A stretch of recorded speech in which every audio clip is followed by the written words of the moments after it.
Okay, hej fra os begge. I den her video kommer I til at høre lidt om skolestart her på gymnasiet. Både om at være første gear, men også om at være tutorer, ligesom mig og Marie. Ja. Fordi det er jo meget vigtigt, at man får en god skolestart, når man starter på gymnasiet, for det skaber ligesom grundlaget for resten af ens 3 år, man går her. Så nu vil vi se, om det har hjulpet det, vi har gjort for de nye førstegear ved at spørge dem, om de har haft en god skolestart. Om vi har trænet dem godt. Hvad er det bedste ved skolestart på Mariagerfjord Gymnasium? Det er, at man både sådan kommer til at snakke med de mennesker, man ligesom har gået med før, og sådan, men man også lærer nogle nye at kende, så man bliver lidt blandet med både folk andre kender, og folk man så kender fra starten af. Det er fedt at lære nogle nye mennesker at kende og starte et nyt sted. At lære nye mennesker at kende.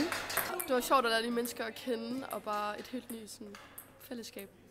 Hjalp det, at der var nogle tutorer? Ja, det var mega dejligt, så havde man altid nogen at spørge om hjælp, hvis der var noget. Ja, de vidste helt masse om skolen i forvejen, så var man det helt på bare fod. Hvorfor vil du gerne være tutor?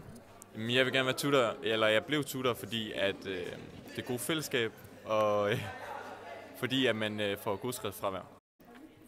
Hvad synes du om introturen?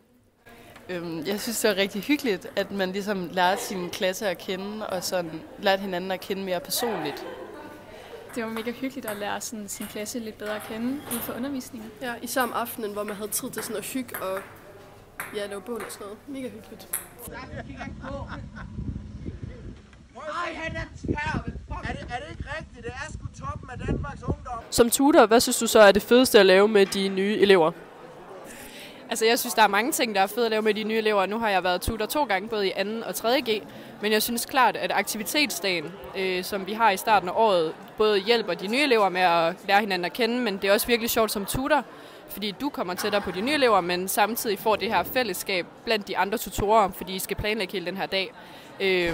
Og så er det virkelig hyggeligt. Der er både lavkagekonkurrence og alt muligt. Nu der er vi, hvis I kan høre jer på Jens. Vil du have? Han snakker meget højt. Nu er i gang med at lave kage, og der er nogen, der har afleveret deres. Og der bliver spist slik og drukket sodavand, og det er bare good vibes, det må jeg sige. Hvad er det bedste ved at være tutor? Jeg går efter at vende det mest aktive legat.